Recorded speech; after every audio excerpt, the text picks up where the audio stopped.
그냥 맞춰 살아야지. 근데 그러면 나는 어쨌거나 이거 바꾸고 싶다 그러면 혁명을 해야지.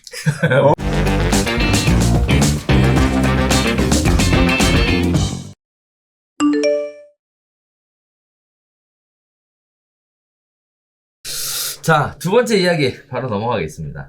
신부동산 계급사회 관련된 내용인데요.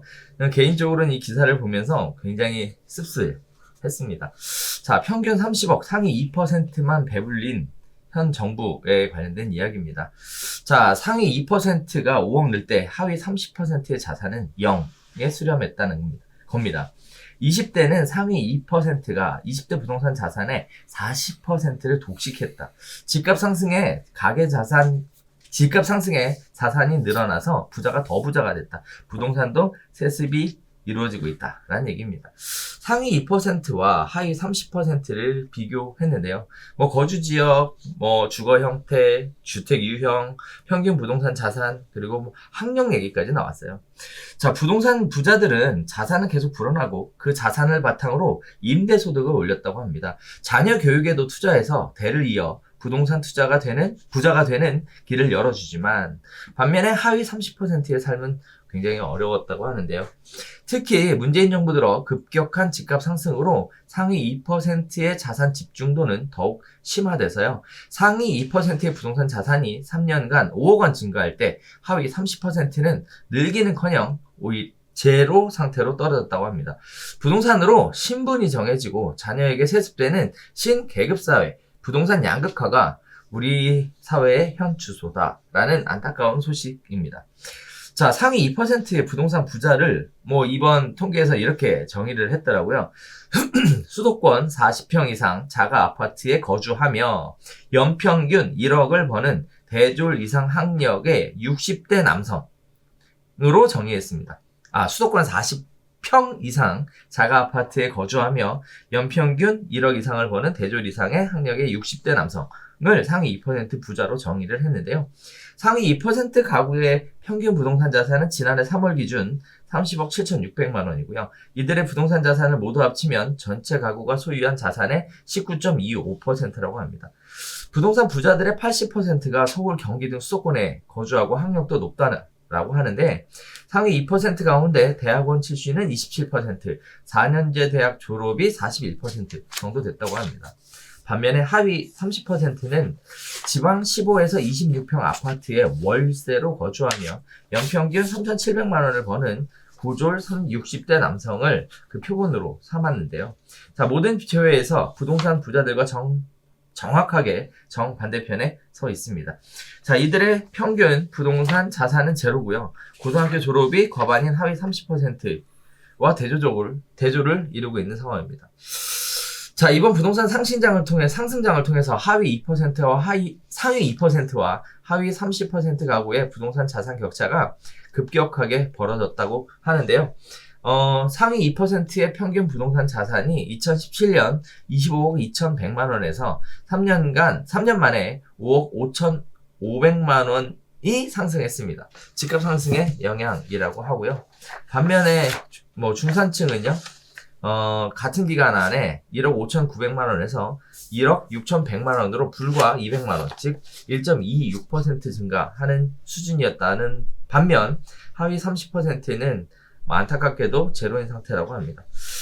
자, 국토연구원의 주거실태 조사 보고에도 그런 내용들이 굉장히 나오는데요.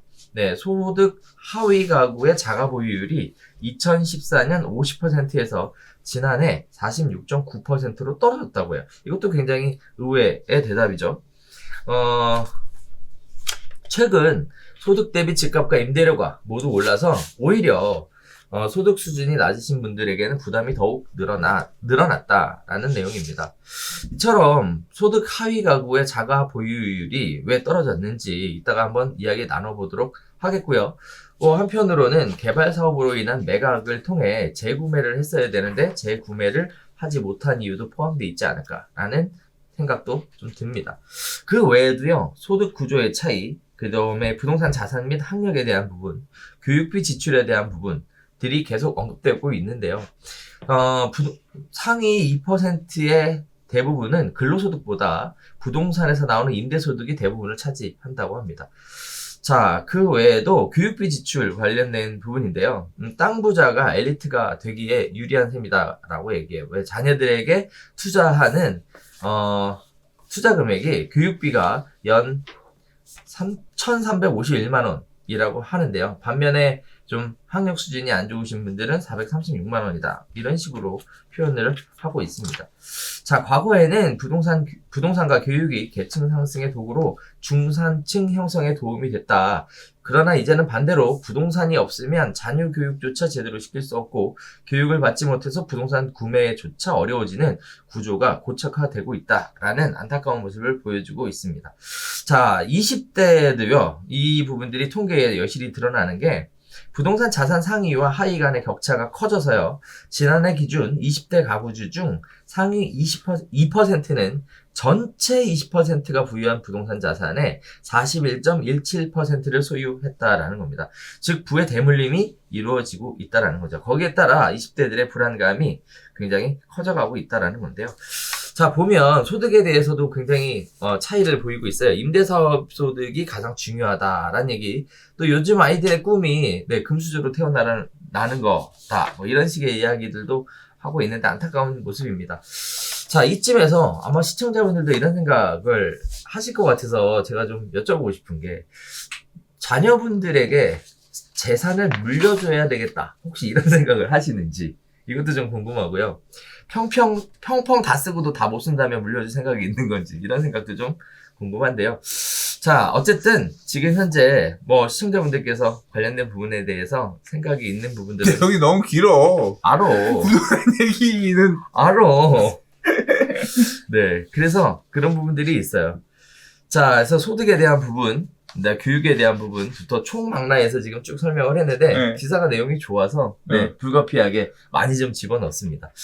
자, 어떻게 보셨어요, 이거는? 그러니까 요약하자면 양극화가 심화됐다. 포착됐다. 번 놈들은 더 벌었고 번 놈들이 왜 더 벌었냐. 지금 사실 코로나가 문제인데 이게 소득의 양극화가 자산의 양극화의 원인이 되는 거죠. 예. 그러니까 양질의 일자리들은 어느 정도 유지를 했는데 좀 상대적으로 양질이라고 하는, 그러니까 급여 얼마나 소득을 많이 주냐 안 주냐 이걸 기준으로 양질이다 아니다 놓고 말씀을 드리는 거예요.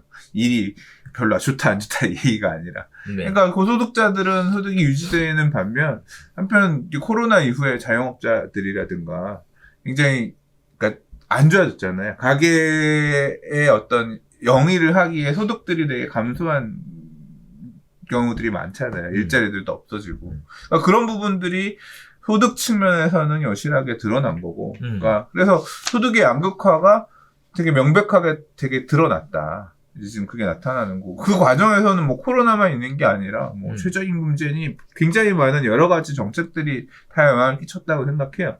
그래서 아무튼 그런 상황이 몇 년 유지되면서 소득의 양극화가 그렇게 드러났다. 그리고 또 하나가 생각해 봐야 될 부분이 뭐냐면 지금 주택 가격이 되게 많이 올랐는데 뭐 주택 가격이 왜 이렇게 올랐냐, 공급이 부족하네, 뭐 어쩌네, 여러 가지 의견들은 많지만 그 이유 중에 하나가 저는 저금리가 굉장히 길게 오래 가는 부분이라고 생각하거든요.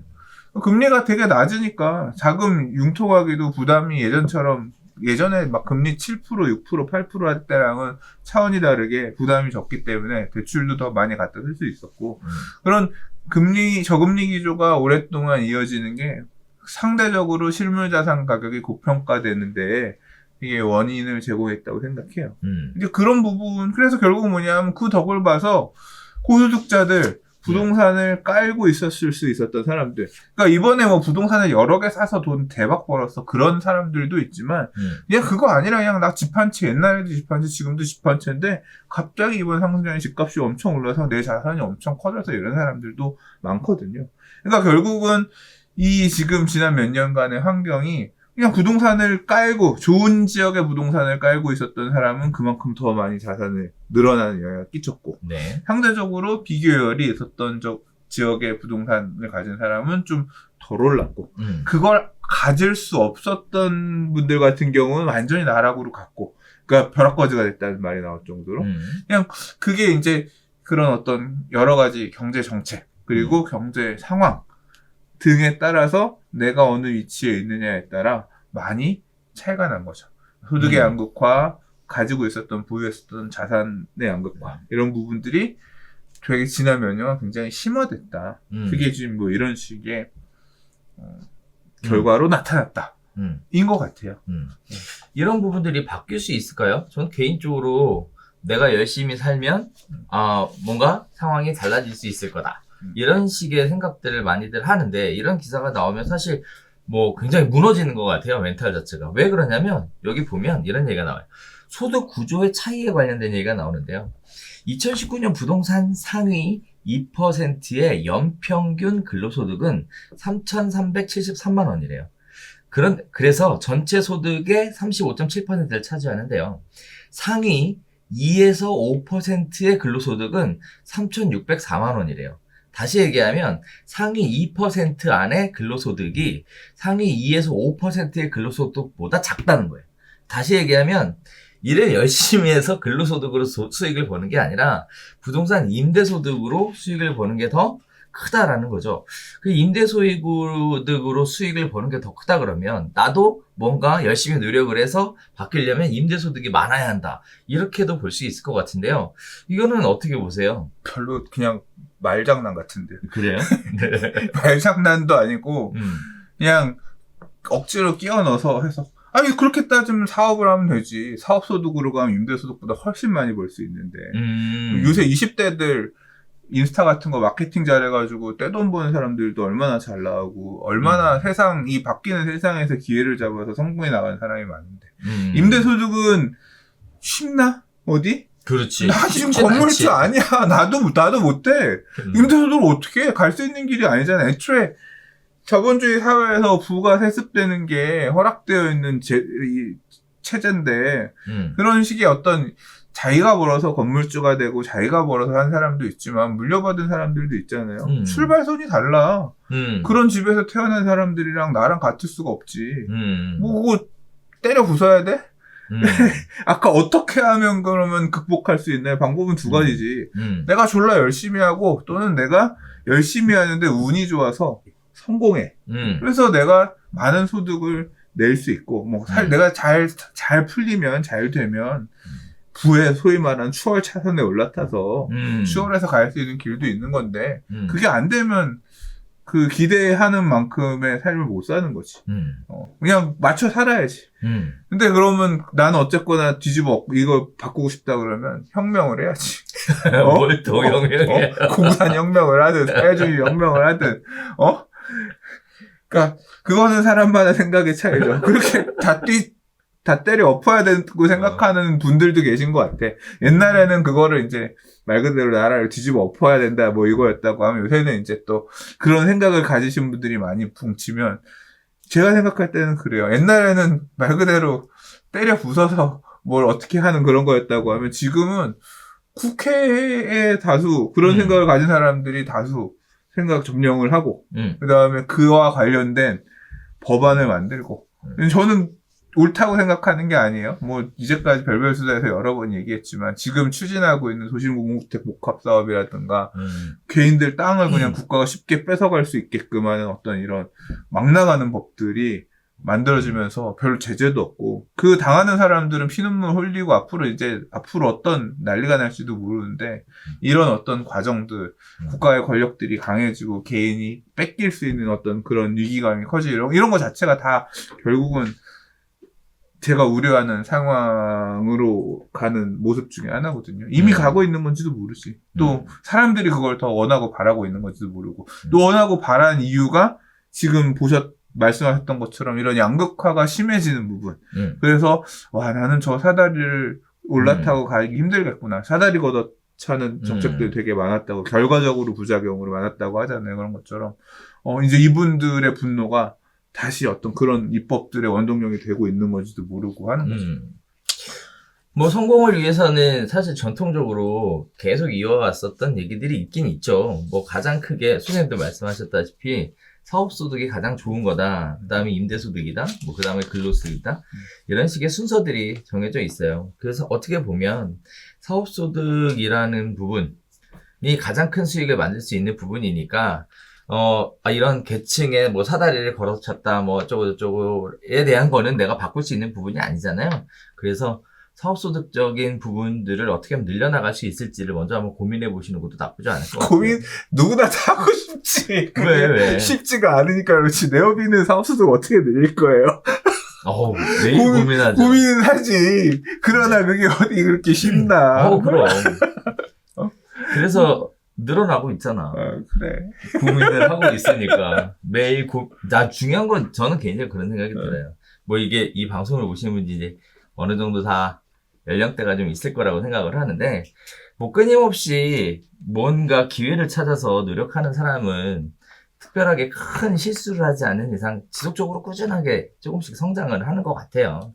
다만 이제 뭔가를 시작하기 전에 뭐 여러 가지 안 되는 이유, 어려운 이유, 힘든 이유 이런 것들을 찾아가시는 분들이 있더라고 주변에 보면. 근데 그런 분들은 시간이 지나도 큰 변화가 없었던 것들을 옆에서 보게 되는데요. 여기서 강의할 때도 항상 하는 얘기가 있어요. 상황에 대해서 내가 할 수 있는 것과 할 수 없는 것을 먼저 구분을 하고, 할 수 있는 것이 있다 그러면 그게 될 때까지 가능한 방법들을 다양하게 모색해 보는 것 먼저.